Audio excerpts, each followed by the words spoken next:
Unfortunately, the British, I don't want to call it government, but the sort of British business parlance of the whole 30-day, the notice they give before shutting down a business, like that's all. It's not like here where we could just walk in one day and it's like, you're all gone, bye. Mm-hmm. Like in the UK, they have some sort of etiquette. Yeah, there is an etiquette about it. Mm-hmm.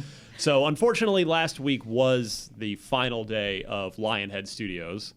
They are now done. There was nobody bought them, picked them up. There was no saving the game or the studio, as was sort of discussed and rumored a little bit. And I wanted to kind of start the show by remembering Lionhead a little bit. Mm-hmm.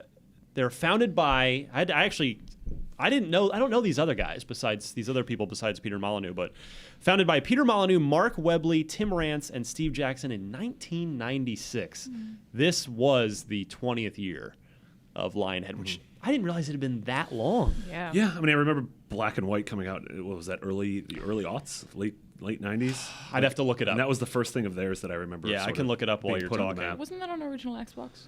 Oh no, that was a PC game. Yeah, never made it to a console. Huh. Yeah. The movies. Yeah, it was on the original Xbox. Right. I thought the Xbox version was canceled. Oh, because I remember.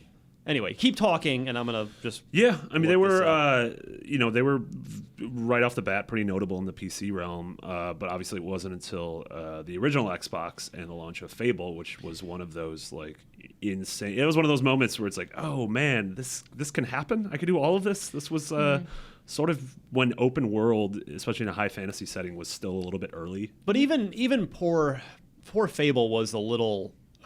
Behind the eight ball right from the get-go, because Peter Molyneux, had talked about the acorn tree being the legendary example of you can plant an acorn seed and over the course of the game it'll grow into a full tree. And well, it didn't end up doing stuff like that, but I know Alana, you love Fable too. Yeah. You and I are both big fans of the Fable. original and game. I remember when I was first introduced to Fable was because a whole bunch of other people at my high school had played it and I hadn't played it. I don't know how old I was when it came out, but I remember someone lent me a copy, and for the next 3 weeks, people every day were asking me what point I was at. Mm-hmm. Like everyone was so excited about the fact that I was playing it, and was that I guess Fable I was 1 too. or was it that was Fable 1. Good or evil for you? I have played through Fable 1 probably more times than any other game, and I always go good first, and then evil, and then I'll go neutral, and I've done that so many times. Yeah. I think most people's first experience with Lionhead is through the Fable franchise. I know mine is. I first played that. A lot of PC gamers I think would disagree. Yeah, I mean, Black and White. I'm talking about the general audience out there. Certainly the Xbox crowd, obviously. Yeah, but that was the first. That was the first time when I actually realized I hadn't played an RPG at that point in my life in a pretty long time. I had been primarily shooters. Was the age of Counter-Strike and Half-Life and that whole thing for me. And then I came to this game and I realized how far RPGs could really come, both in terms of the technical fidelity, but also the amount of options and sort of systems that were implemented in it really blew my mind. I didn't really know that type of game was possible. I think one of the things the core Fable trilogy did so well was give you an open world without it becoming sort of paralyzingly huge. Yeah, I mean, I think that's one of the reasons. Collectibles are really the silver keys. Yeah, and those were you kind of knew where to find them because it would be an out of place break or whatever. But it was never I think one of the reasons I've never gotten into a lot of those Bethesda open world games is because it's just I enter. It's intimidating. It's intimidating, and I need some modicum of this is what you're supposed to do, but don't worry, you can go off the beaten path. And I think the optional breadcrumb trail. Yeah. I think that was just a really smart system because it's one of those no matter when you get lost, you can always find your way back to what you're supposed to be doing. And so I mean, you could also spawn to color skates.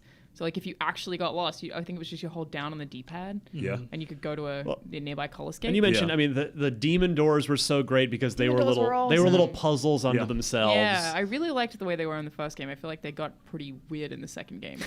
They got easier and stranger, I think. Yeah. There's just a lot of charm to Fable that was consistent throughout all of the 3 games I played because I didn't play The Journey, which was A for effort.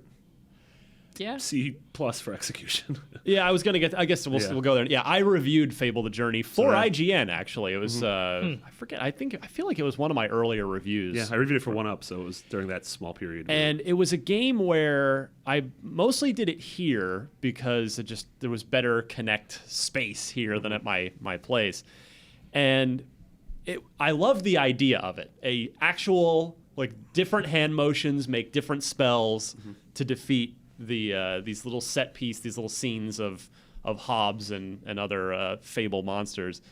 But yeah, it just, because of Connect 1.0, it literally didn't work half the time. Such a shame. Like I would keep having to It'd probably recalibrate. work now.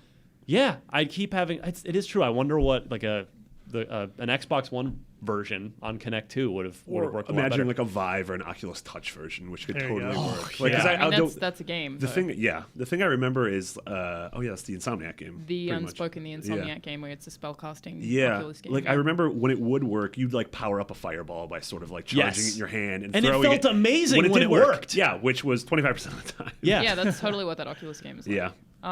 I also just like the first Fable, I loved the combat. I also had like a bunch of stuff I was really specific about. Like I always wore a bright will user suit every single time. I don't know why it did I was just really stuck on a bunch of different things, and I don't know, the spell casting was awesome. And Yeah, you eventually got a weapons were dog. Awesome. You could get a Well, dog. That was in two. two. Yeah. So that's where I think for me, and I think it's generally agreed upon that Fable 2 was the high point of the series. I wouldn't be so bold as to quite call it Lionhead's best game necessarily. It might be, but Black and White is very much in that conversation. Black and White's a good game. I never actually played Black and White back in the day. I had missed it. You were right, by the way. It's 2001 for Black and White. And it was their first game, so they were founded and were working for a long time before. Because Black and White was sort of those notoriously like development hell was I imagine. Oh, was it really? in development forever. I imagine but it came out and was really good. I imagine both Black and White and the original Fable were in development for quite a few years. Correct. Yeah. Yeah, because Fable 1, they actually had to kind of finally get it out. You know, it was promised so long ago, and it actually barely made the original Xbox. Yeah, it was pretty late. Like it was. But yeah, Fable 2 sort of took everything that Fable 1 had laid down, expanded on it, blew it out a little bit, added the dog, which for me was, I mean, I just loved it. For me, the dog thing, very pretty game on 360. Had 3 endings, if I recall correctly. Yes, but And- they're all fairly similar, I think. But you at least had some choices there at the end. But yeah, I think for me, I love dogs in general, but in the context of a Fable game, having this canine companion, It was actually helpful. it was helpful, and it just fit that universe because Fable, it's one of the things I love about it is it's so charming from the NPCs to the writing, the sense of humor, the gestures, way it looks even. the way the art direction. It's all charming, and the dog just completely fit right into that. Yeah. There was some stuff that I really liked about Fable 3 as well. Yeah. One's definitely my favorite for the combat specifically. Fair enough.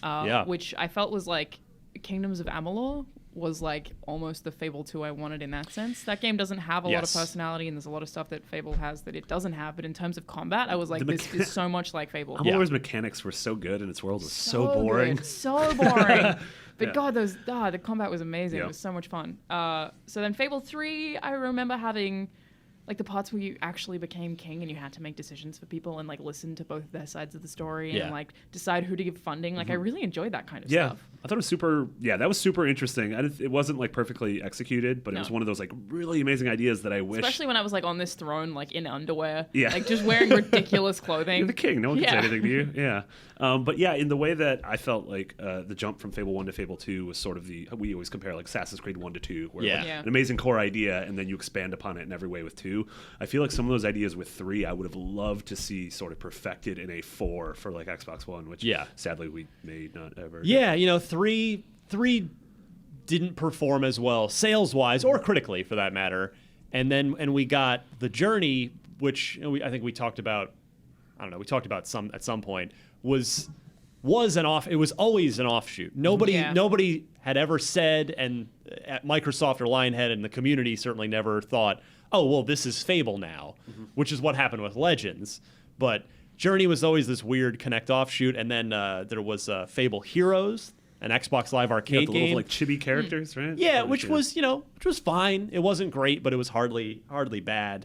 And I'm leaving out the pub games. pub game. Thank you. Yeah. The Fable 2 pub games, Those were great. which were just a way to accrue a bunch of cash for Before the yourself game I did the before the blacksmith game one. came out. Which I think is really smart. Like, get people hyped for something. Like now, I feel like that could work like in a mobile capacity, where like give them Oh, a mobile yeah. game to Totally. play a month before the game comes Yeah. out, and then when Yep. you start, you have money. your lap ahead of everyone. Totally.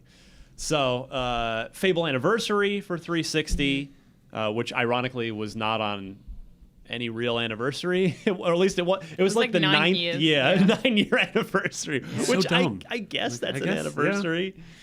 And then that ended up being it. The last, I mean, who would have thought that actually the last original release? I feel like Oops. I'm muting it and nothing happens, you guys. I don't know what to do. See? Nothing's happening. Anyway, we're going to have to just Strange. deal with it. When they're interrupting our genuine Fable segment, our stupid technical equipment.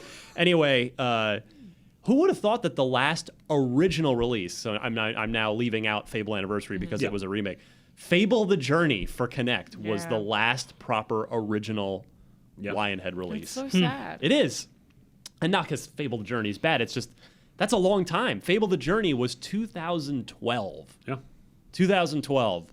So 4 years later, there was a... I still don't understand why they didn't just release Legends, but we've discussed We've been that over a that. bunch. That's not the point of this segment. But Yeah. yeah, I wanted to, again, I'm going to end this segment by saying thank you to everybody that has worked at Lionhead over the years, from Peter Molyneux on down. I know Molyneux gets a lot of flack for Fable and a lot of things since then, but you know, the guy I always appreciated and still appreciate about Peter Molyneux that he at least aims for the stars. Yeah. He doesn't necessarily get there. Some would argue he's never gotten there, but I think a lot of Fable, which by the way, the Carter brothers, Dean and can't remember the other brother's name, from Big Blue Box, which was an offshoot, a satellite studio of Lionhead. They Simon, there it is, found it. Simon and Dean Carter. They were the two brothers that were sort of the creators along with Peter Molyneux. But to everybody that worked at Lionhead, thanks for the Fable series. I hope we'll be hearing from you again. Just it probably won't be on Fable, but in fact, I know one of the Carter brothers, I now can't remember which, is actually working at Hello on No Man's Sky. That's He's awesome. one of the that's cool. 12 people working at Hello Games. So Speaking of games with lofty promises. yeah, speaking of games with lofty promises, but putting out the call one more time. We know our friends at Microsoft listen to this show. Give the Fable IP to Rare. Hire a bunch of the Lionhead folks. Reboot it. Unless it means we don't get a Banjo game, then consider it deeply. Yeah, I agree. If it means we don't get Banjo. then- Well, now it's please. depressing. Or if you could have a Fable game and instead of a dog, you had a bear with a bird companion. Don't do that. And also some platforming. Fable What if you Kazooie. You can just do the Bethesda thing. Have them alternate franchises every 3 years. Perfect. Right? Yes. Yep. Skyrim Yes. 1 year. Sea of Rare will Thieves. just Banjo. make Banjo. What Next if, year. what if Sea of Thieves Fable. is just a level in Banjo 3? Oh. It's just the pirate level. That would be. We're God. getting off track, but I like your thought process. Incredible. Anyway, so rest in peace, Lionhead. 20 years of really cool games, and hopefully your spirit will live on in some capacity.